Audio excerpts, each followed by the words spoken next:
डमरू के अध्याय में आपका स्वागत है। ज्यों की त्यों धर दीनी चदरिया।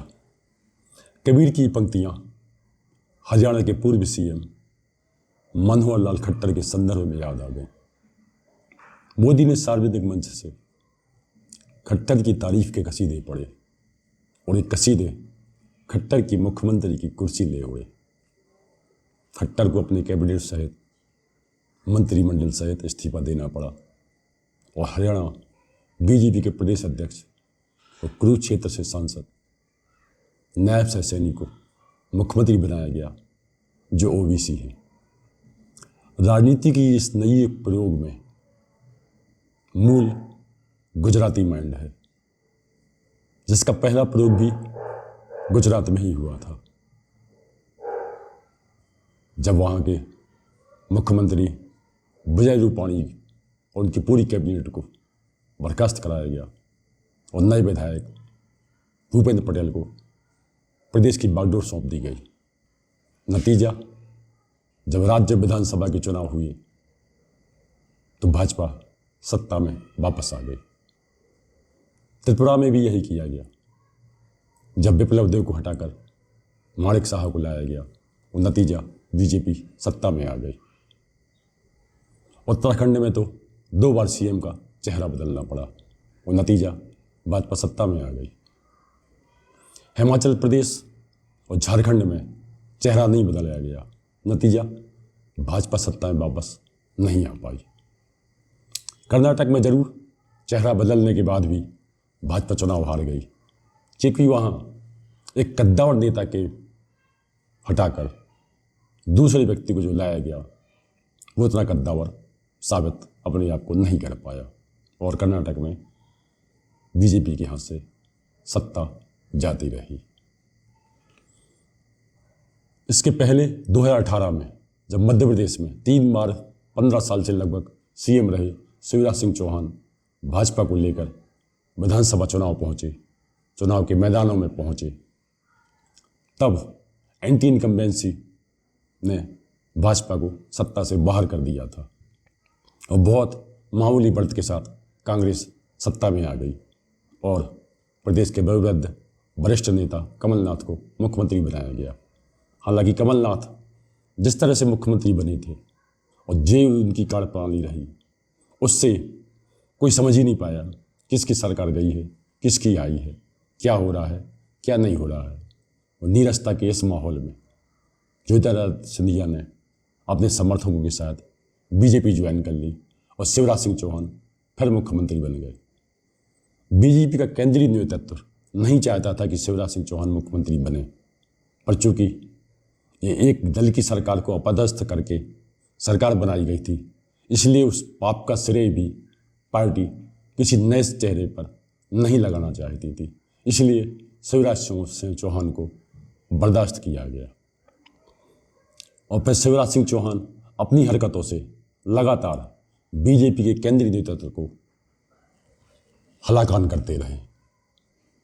प्रदेश की योजनाओं को वो इस तरह हाईलाइट करते कि उन योजनाओं के आगे केंद्र की योजनाएं बोनी में मालूम होती।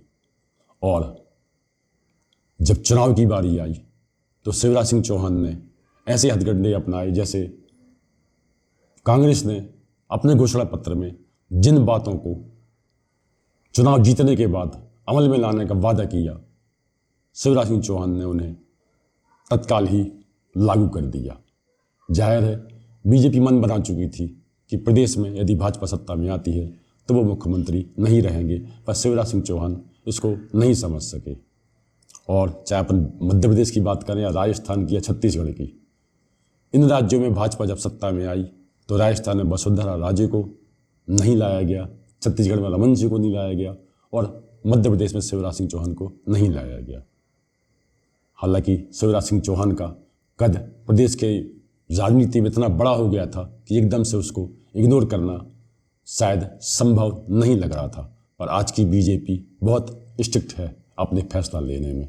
और शिवराज सिंह चौहान जो लगातार आखिर तक ये मानते रहे कि मुख्यमंत्री उन्हें ही बनाया जाएगा, मुख्यमंत्री उन्हें नहीं बनाया गया, तो उनका भी दर्द चलक उठा जब उन्होंने भी यही शब्द कहे थे, ज्यों की त्यों धर दीनी चदरिया, और मुख्यमंत्री पद से इस्तीफा दिया था।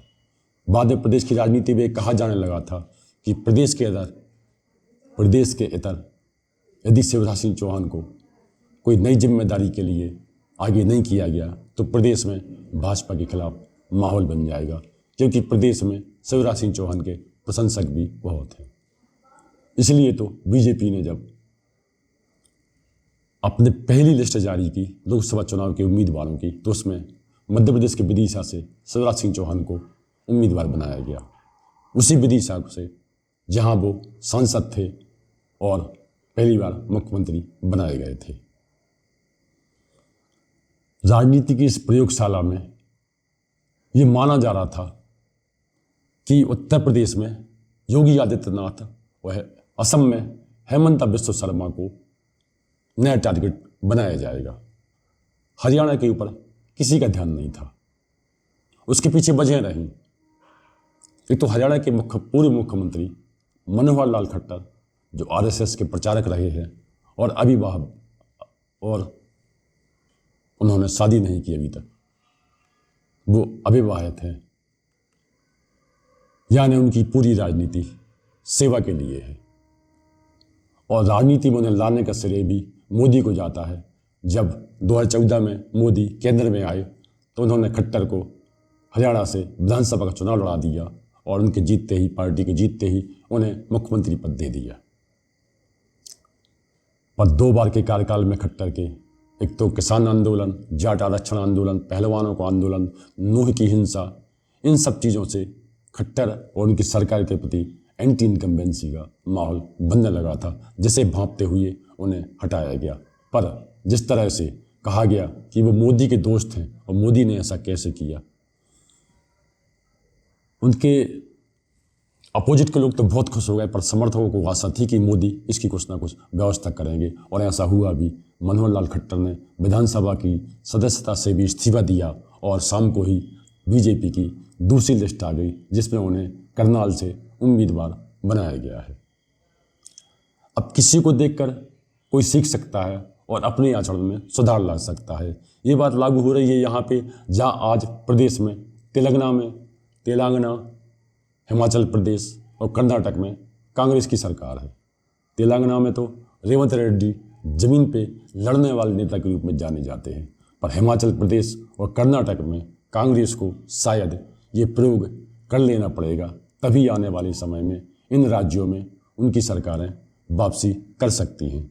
क्योंकि ऐसी गलतियां कांग्रेस से उस जमाने में हुई जब कांग्रेस को चाहने वालों ने ये हिंट किया था कि छत्तीसगढ़ में एक समय सीमा के बाद भूपेश बघेल की जगह टीएस सिंहदेव को मुख्यमंत्री बना दिया जाए, और राजस्थान में सचिन पायलट को बना दिया जाए, और मध्य प्रदेश में कमलनाथ ज्योतिरादित्य सिंधिया को ये आश्वासन दे देते कि एक समय सीमा के बाद वो प्रदेश की बागडोर उनके हाथ में दे देंगे, तो शायद इन राज्यों में कांग्रेस की सरकारें होती।